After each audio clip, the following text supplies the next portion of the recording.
Bismillahirrahmanirrahim. Assalamualaikum warahmatullahi wabarakatuh. Berita Al-Hijrah 23 Januari bersama saya Ardi Herman Marzi dan jurubahasa isyarat Amin Zuhaili Mansur. Kita ke tajuk utama malam ini. Wanita syarat mengandung maut digilis trailer.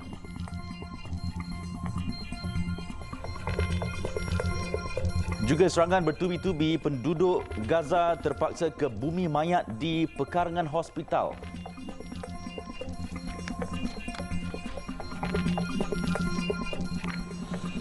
Seorang wanita syarat mengandung maut digilis trailer selepas terjatuh daripada motosikal yang ditungganginya.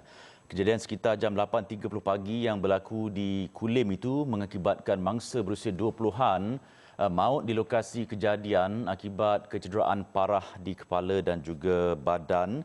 Ketua Polis Daerah Kulim, Superintendent Muhammad Azizul Muhammad Khairi berkata kemalangan melibatkan sebuah motosikal dan trailer yang datang dari arah Jalan Sungai Seluang atas menghala ke Jalan Kulim Baling. Mangsa dipercayai gagal mengawal motosikalnya ketika cuba memotong trailer dari tepi kiri. Mangsa kemudian dilapor terjatuh dan digilis tayar belakang kenderaan berat yang membawa muatan simen.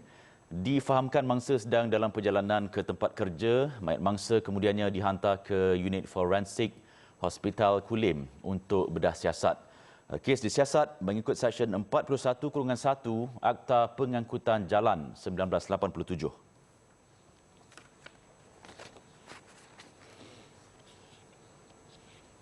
Seorang buruh berdepan hukuman gantung sampai mati atau penjara seumur hidup atas pertuduhan mengedar 528 kg syabu bernilai 19 juta ringgit. Tertuduh Muhammad Fazli Aziz, 36 tahun, antara 4 suspek yang ditahan selepas terbabit dalam sindiket pengedaran dadah dalam sebuan di Padang Besar pada 15 Januari lalu. Berdasarkan kertas pertuduhan, Muhammad Fazli didapati mengedar dadah berbahaya jenis syabu seberat 528,000 gram di kawasan Semak di hutan simpan mata air Perlis Utara Padang Besar pada jam 4 pagi 10 Januari lalu. Tertuduh bagaimanapun hanya mengangguk faham selepas pertuduhan dibacakan di Mahkamah Majistret Kangar. Kesalahan didakwa mengikut Seksyen 39B-1-A Akta Dadah Berbahaya 1952. Tiada jaminan ditawarkan kepada tertuduh dan mahkamah menetapkan 22 Mac depan sebagai tarikh sebutan semula kes sementara menantikan laporan kimia. Pada 15 Januari lalu, polis melumpuhkan sindiket pengedaran dadah terbesar di Perlis yang menggunakan kawasan hutan simpan Persekutuan Frame di Padang Besar sebagai lokasi transit. Dalam serbuan itu juga 4 lelaki berusia antara 21 hingga 42 tahun ditahan bagi membantu siasatan. Penguatkuasaan kadar baru tarif air bulan depan bukan tiket kepada peniaga untuk melakukan unsur pencatutan dengan menaikkan harga barangan pada kadar yang melampau. Menteri Perdagangan Dalam Negeri dan Kos Sara Hidup KPDN, Datuk Armizan Muhammad Ali menegaskan pelarasan yang dilaksanakan oleh kerajaan itu hanya melibatkan tarif air dan bukan merangkumi barangan jualan perniagaan. Kita akan melihat sebab keputusan untuk menaikkan air itu adalah keputusan bersama yang juga melibatkan kerajaan negeri melalui Majlis Air Negara. Dan kita meneliti dan akan menerima membuka untuk sebarang aduan sekiranya terdapat unsur-unsur pencatutan dilakukan. Kita harap tidak sebab dia melibatkan air bukanlah secara langsung harga barangan. Tambah beliau, sebarang aduan mengenai pencatutan tertakluk di bawah Akta Kawalan Harga dan Anti Pencatutan 2011. Suruhanjaya Perkhidmatan Air Negara SPAN dalam satu kenyataan pada 17 Januari lalu berkata, tarif baru air bagi kategori domestik di Semenanjung dan wilayah Persekutuan Labuan akan dikuatkuasakan bermula 1 Februari ini membabitkan kenaikan purata sebanyak 22 sen bagi setiap meter padu. Beliau berkata demikian selepas melancarkan jualan Ihsan Rahmah Tahun Melawat Melaka 2024 bersama Ketua Menteri Melaka Datuk Seri Abdul Rauf Yusof di Masjid Tanah Melaka. Kaedah pelaksanaan jualan Ihsan Rahmah katanya akan melibatkan komitmen penuh sektor swasta yang akan menyaksikan tawaran diskaun bulanan dalam industri sektor peruncitan meliputi pasaraya dan pasaraya besar seluruh negara dan akan bermula di negeri ini. Perdana Menteri Datuk Seri Anwar Ibrahim yakin sasaran kutipan hasil Jabatan Kastam Diraja Malaysia JKDM untuk tahun ini berjumlah 56 bilion ringgit mampu dicapai. Ia berdasarkan pencapaian jabatan itu tahun lalu yang berjaya mengutip hasil sebanyak 55.1 bilion ringgit sekaligus melepasi sasaran 53.5 bilion ringgit. Dan saya percaya insya-Allah target kita unjuran bagi tahun 2024 ini akan bukan saja dapat dicapai, tapi kalau diurus dengan seluruh semangat yang ditunjukkan pada hari ini, luar biasa semangatnya, saya yakin insya-Allah kita akan melepasi target itu. Kalaulah tidak ada peningkatan kecekapan, kalaulah dibiarkan ketirisan, boros dan membiarkan satu dua kelompok kecil memindahkan kekayaan untuk diri di keluarga mereka, tak mungkin pihak Kastam Diraja boleh mencatat satu perolehan kutipan yang membanggakan.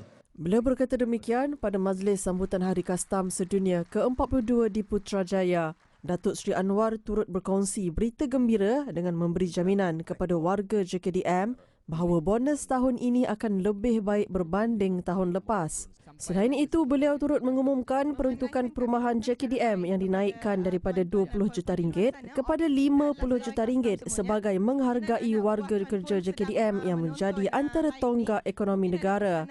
Perdana Menteri juga telah mengarahkan Menteri Keuangan II, Datuk Seri Amir Hamzah Azizan dan Ketua Setiausaha Perbendaharaan KSP Datuk Johan Mahmud American untuk mempercepatkan agihan peruntukan projek perumahan kuartus JKDM dan juga kemurahan asas lain. Arah perkhidmatan teknik juga bersama dengan kita pada malam ini. Baik, Terengganu dilanda banjir gelombang keempat dengan Marang menjadi daerah pertama terjejas selepas hujan berterusan sejak malam semalam. Menurut Sekretariat Jawatankuasa Pengurusan Bencana Negeri Terengganu, sebanyak 29 mangsa daripada 8 keluarga yang ditempatkan di 3 pusat pemindahan sementara PPS. 3 PPS yang dibuka hari ini ialah di Dewan Civic Wakaf Tapai, Dewan Orang Ramai Bukit Parit dan Sekolah Kebangsaan SK Padang Mengkuang. 7 sekolah di daerah Kuala Terengganu dan Hulu Terengganu terpaksa ditutup dan diberi cuti bencana. Sementara itu, semua stesen sungai di negeri ini mencatat paras normal kecuali Sungai Nerus di Kampung Langkap, Setiu dan Sungai Tumpat di Kampung Baru, Kemasik, Kemaman yang berada pada paras amaran. Semalam, Jabatan Meteorologi Malaysia atau Met Malaysia mengeluarkan amaran hujan berterusan tahap buruk sehingga esok di daerah Setiu, Kuala Nerus, Hulu Terengganu, Kuala Terengganu, Marang, Dungun dan Kemaman. Baik, Permodalan Nasional Berhad PNB memperuntukkan RM500,000 bagi membantu fasa pemulihan banjir di Johor dan Pahang. Bantuan berbentuk baik pulih rumah dan barangan keperluan asas itu diamanahkan kepada Yayasan Ikhlas yang komited dalam menyantuni mangsa bencana. Peruntukan berkenaan memanfaatkan lebih 15 sebuah keluarga yang juga asnaf di Kampung Lukut, Kota Tinggi. Pengarah bahagian korporat Yayasan Ikhlas, Insinyur Kamarudin Kasim berkata, sumbangan pasca banjir itu diserahkan dalam bentuk baik pulih rumah, bantuan keperluan asas dan wang tunai dianggarkan bernilai lebih RM334,000. Sudah semestilah kita tahu mangsa bencana ini mereka akan terkesan properti mereka musnah, peralatan-peralatan dalam rumah pun musnah. Jadi mereka juga mungkin trauma kan dengan bencana ni. Walaupun bencana kita saban tahun berlaku, tapi saya difahamkan pada tahun ini skalanya agak besar. Jadi banyak kemusnahannya berbanding pada tahun-tahun yang sebelumnya lah. Selain Kota Tinggi, bantuan turut disumbangkan kepada penerima di daerah Batu Pahat serta Lancang di Pahang. Sementara itu, Yayasan Ikhlas turut mengagihkan bantuan-bantuan lain kepada mangsa banjir. Antaranya bantuan awal persekolahan, bantuan psikologi kit emosi, sumbangan dapur khas, bantuan pemulihan peniaga, selain melancarkan skuad misi cuci yang dianggotai sukarelawan tempatan. Terima kasih banyaklah sebab membantu kan mangsa-mangsa yang kena banjir. Terima kasih banyak dengan bantuan-bantuan yang diberi lah. Perasaan gembira lah. Perasaan kami tu rasa agak terharu lah sebab sebenarnya yayasan ini pun bukanlah pertama kali berada di sini tetapi dah 2-3 tahun yang dia menyantuni mangsa-mangsa banjir di kawasan kami lah. Jadi selaku ketua kampung saya memberi harapan yang besar lah kepada pihak yayasan terutamanya para penyumbang PNB ini boleh meneruskan kesinambungan ini terutamanya kepada mangsa-mangsa banjir. Sumbangan bagi bantuan banjir Yayasan Ikhlas boleh disalurkan ke akaun Maybank tertera atau hubungi 011-5958-6782. Untuk maklumat lanjut, layari laman web misibantuan.com serta media sosial seperti Facebook dan Instagram Yayasan Ikhlas Malaysia. Baik, ini berita yang baru diterima. Rangka mangsa yang ditemui di sebuah rumah terbengkalai di Kampung Batu 7, Tongkang Pecah, Batu Pahat, Johor, Jumaat lepas sah milik ibu tunggal Mila Syarmila Samsusah, 32 tahun atau lebih dikenali sebagai Bella. Ketua Polis Daerah Batu Pahat, Assistant Commissioner Ismail Dollah berkata pengesahan itu diperolehi menerusi sampel patologi dan laporan analisa DNA yang diterima polis pada Selasa lalu. Tambah ACP Ismail Dollah, laporan yang diterima pihak polis mengesahkan hasil analisis DNA mendapati ia sepadan dengan sampel yang diambil daripada ibu dan kakak kepada Bella. Pihak polis telah menghubungi keluarga mangsa untuk menuntut rangka di Hospital Sultan Ismail Johor Bahru. Sementara itu, Ketua Polis Johor, Datuk Kamarul Zaman Mamat ketika dihubungi berkata salah seorang daripada 3 suspek kes Bella akan didakwa di Mahkamah Magistrate Batu Pahat esok pagi. Pendakwaan akan dijalankan di bawah Seksyen 302 Kanun Keseksaan. Pada Jumaat lalu, polis menemukan rangka manusia termasuk tengkorak dalam sebuah rumah terbengkalai di Kampung Batu 7, Tongkang Pecah di Batu Pahat sekitar jam 2 petang. Penemuan itu dijangka mampu merungkai misteri kehilangan Bella yang gagal dikesan sejak 14 Disember lalu. Ketua Polis Johor, Datuk Kamruzaman Mamat, dilaporkan berkata rangka itu berjaya ditemui oleh pihaknya selepas dipandu salah seorang suspek bagi kes berkenaan.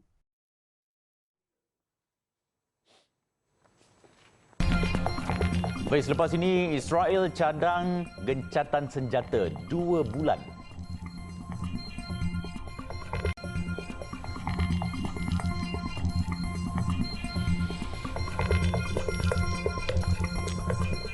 Masih bersama berita Al-Hijrah. Situasi di Khan Yunis umpama malapetaka apabila Israel masih memperhebat serangan di kawasan itu sehingga ke saat ini. Kementerian Kesihatan Gaza dalam satu kenyataan berkata keadaan di Hospital Al-Nasir juga kritikal kerana ramai rakyat Gaza yang cedera parah dan lebih menyedihkan apabila mereka terpaksa mengebumikan mayat di pekarangan hospital disebabkan serangan bertubi-tubi Zionis. Menurut kenyataan itu, kesukaran dan kelewatan dalam membawa mangsa yang cedera ke Hospital An-Nasir menyebabkan nyawa mereka dalam bahaya. Keadaan di hospital juga berada di luar kawalan apabila ramai individu cedera terbaring di atas lantai hospital.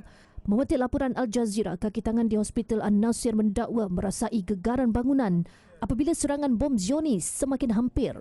Perkarangan di Hospital An-Nasir juga telah menjadi kubur besar memandangkan mereka tidak boleh meneruskan perjalanan ke tanah perkuburan kerana keadaan amat berisiko.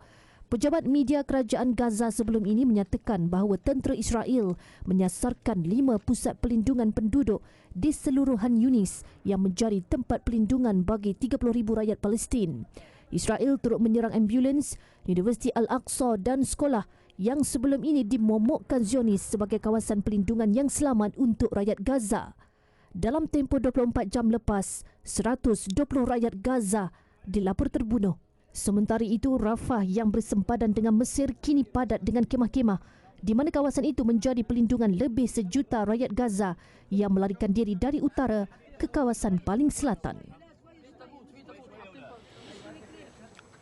Israel dilapor mencadangkan kepada Hamas untuk menghentikan pertempuran dalam tempoh 2 bulan sebagai sebahagian daripada perjanjian untuk membebaskan semua tebusan yang ditahan di Gaza. Media Israel melaporkan cadangan Zionis itu dikemukakan kepada Qatar dan Mesir di mana perjanjian berkenaan akan dibuat dalam beberapa peringkat. Pegawai Israel yang tidak dinyatakan nama itu berkata perjanjian berkenaan juga akan menyaksikan pembebasan sejumlah tahanan Palestin yang masih ditahan di Israel. Cadangan itu bagaimanapun tidak termasuk perjanjian untuk menamatkan perang, tetapi ia akan membabitkan pengurangan tentera Israel di bandar-bandar utama di Gaza sekaligus membenarkan penduduk kembali ke wilayah utara yang musnah. Saluran Israel turut melaporkan bahawa Perdana Menteri Benjamin Netanyahu mencadangkannya dalam pertemuan dengan keluarga tebusan semalam. Sementara itu, dalam perkembangan terbaru, kematian 24 askar dalam serangan pejuang Palestin ke atas kereta kebal Zionis mencetuskan kemarahan Netanyahu dan berikrar untuk berjuang sehingga Hamas berjaya dihapuskan. Tragedi yang menimpa tentera Zionis itu disifatkan paling tragis sejak perang tercetus. Namun ia tidak seteruk jika dibandingkan dengan korban rakyat Palestin yang ketika ini mencecah 25,300 nyawa. Perdana Menteri Palestin Muhammad Shtayeh menyela tindakan Benjamin Netanyahu yang terus berdegil menolak dan membantah sebarang penyelesaian yang menjurus kepada kewujudan negara Palestin merdeka. Berucap pada mesyuarat mingguan Kabinet Palestin di Ramallah, beliau berkata dunia perlu menamatkan pendudukan dan mengiktiraf negara Palestin secara dua hala, sekaligus menjadikan Palestin sebagai negara anggota Pertubuhan Bangsa-Bangsa Bersatu PBB. Shtayeh berkata kesepakatan antarabangsa berhubung penubuhan negara Palestin perlu diterjemahkan menerusi langkah yang praktikal bagi menghentikan segala bentuk keganasan, pencerobohan, penjajahan dan penindasan. هناك حراك دولي مهم حول حل الدولتين. نحن نقول أنه على العالم أن لا يلتفت إلى موقف نتنياهو وحكومته الرافض لحل الدولتين. على العالم أن يعمل على إنهاء الاحتلال وأن يعترف بدولة فلسطين بشكل ثنائي وأن يصوت من أجل فلسطين دولة عضو في الأمم المتحدة. Shtayeh berkata jenayah apartheid yang dilakukan rejim Israel terus meragut nyawa orang awam yang tidak bersalah di semenanjung Gaza. Beliau turut mendedahkan 100,000 rakyat Palestin dilaput cedera dan hilang dengan 70% daripadanya adalah kanak-kanak. Tidak cukup sekadar membunuh. Israel juga turut memusnahkan 18 kubur di Gaza. Gempa bumi berukuran 7.1 pada skala Richter yang menggegarkan sempadan China Kyrgyzstan mengakibatkan sekurang-kurangnya 50 cedera. Gegaran itu turut menyebabkan struktur bangunan di bandar Wuxi County rosak teruk.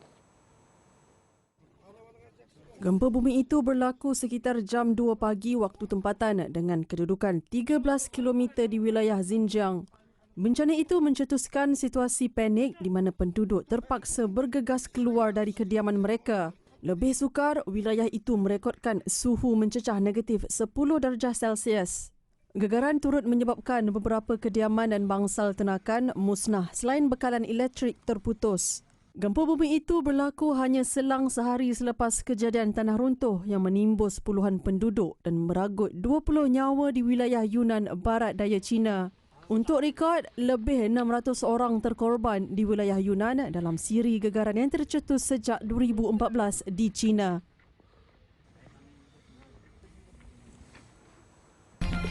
Baik, selepas ini, paip bawah permukaan air pecah lagi.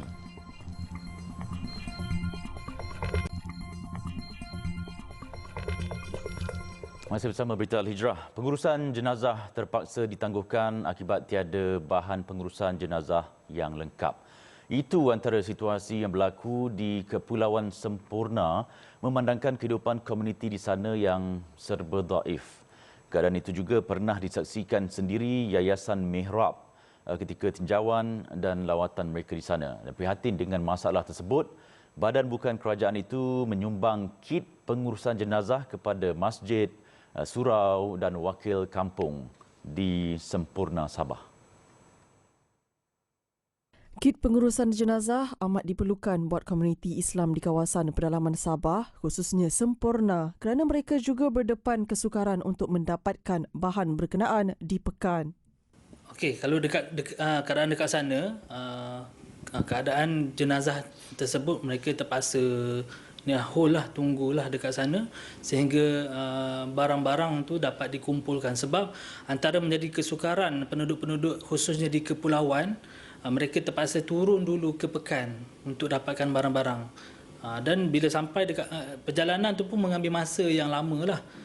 Sebab jarak daripada satu pulau ke pulau tu sangat jauh, mengambil masa sejam ke 2 jam. Jadi bila kematian tu berlaku pada waktu malam dan sebagainya, jadi terpaksa drag masa yang terlalu panjang. Kali ini Yayasan Mihrab menyumbang 400 unit kit pengurusan jenazah untuk diserahkan kepada badan bukan kerajaan, NGO, masjid, surau dan wakil-wakil ketua kampung di pulau sekitar sempurna Sabah. Jumlah itu adalah yang tertinggi berbanding sumbangan yang disalurkan sebelum ini. Menurut Iqbal, setiap daripada mereka akan menerima sekurang-kurangnya 100 unit atau bergantung kepada keperluan kawasan tersebut. Selain Sabah, Yayasan Mihrab juga menyalurkan 100 set pengurusan jenazah kepada masjid dan surau di sekitar Lembah Klang, Mersing dan Pantai Timur. Orang ramai yang ingin berinfak untuk kempen kit pengurusan jenazah, sumbangan boleh disalurkan ke akaun tertera atau hubungi maklumat yang berikut. Saluran paip bawah permukaan air di Sungai Perai, seberang Perai, Pulau Pinang sekali lagi mengalami kebocoran. Perbadanan Bekalan Air Pulau Pinang PBAPP dalam satu kenyataan berkata, kebocoran besar secara mendadak itu berlaku sepanjang 1.3 meter dan petugas sedang berusaha untuk mengepam air melalui saluran paip secara minimum. Kebocoran skala besar itu membawa kepada gangguan bekalan air tidak berjadual kepada kira-kira 200,000 pengguna di daerah barat daya dan beberapa kawasan di seberang Perai. Kejadian paip bocor di dasar Sungai Perai petang tadi adalah kali ketiga berlaku selepas 2 kejadian paip bocor yang dilaporkan pada Disember tahun lalu dan 12 Januari lalu. Beberapa kejadian itu mendorong Kerajaan Negeri Pulau Pinang melaksanakan kaedah pemasangan paip gantian sementara merentasi Sungai Perai.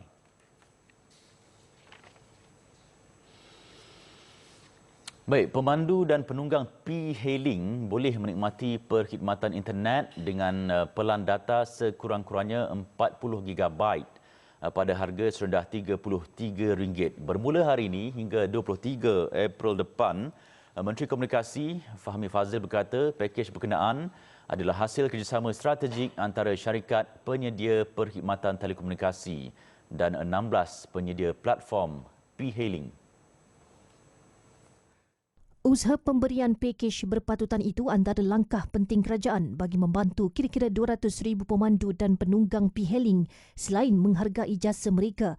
Semalam, Fahmi dilapor berkata kerajaan Madani mendengar keluhan kumpulan pekerja itu dan berharap usaha yang dilakukan kerajaan dapat meringankan kesulitan serta membantu mereka dalam menjalankan tugas setiap hari. Pakej P-Hailing Rahmah juga bertujuan meningkatkan keterhubungan digital penunggang P-Hailing dan membolehkan mereka mengakses maklumat yang diperlukan semasa melaksanakan tugas. Meskipun Terengganu rancak dengan kehadiran pelancong terutama ketika cuti sekolah, namun kemeriahan itu tidak dirasai hampir 200 peniaga di tingkat atas Kompleks Hentian Bas Majlis Bandaraya Kuala Terengganu MBKT. Perniagaan mereka dilapor tenat kerana ketiadaan pelanggan. Malah ada yang terpaksa gurung tikar kerana tidak dapat bertahan. Keadaan itu disaksikan sendiri kru berita Al-Hijrah siang tadi di mana kompleks tersebut lengang dan banyak kedai yang sudah ditutup. Peniaga kedai pakaian Aisyah Ismail, 66 tahun berkata, suasana sepi itu mula dirasai sekitar 15 tahun lalu dan ia diburukkan lagi dengan pandemik COVID-19 beberapa tahun lepas.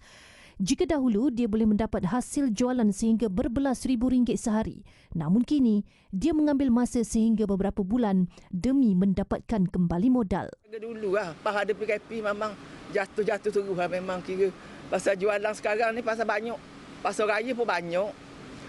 Benda ni jual dalam hotline pun banyak kan, dalam TikTok apa banyak.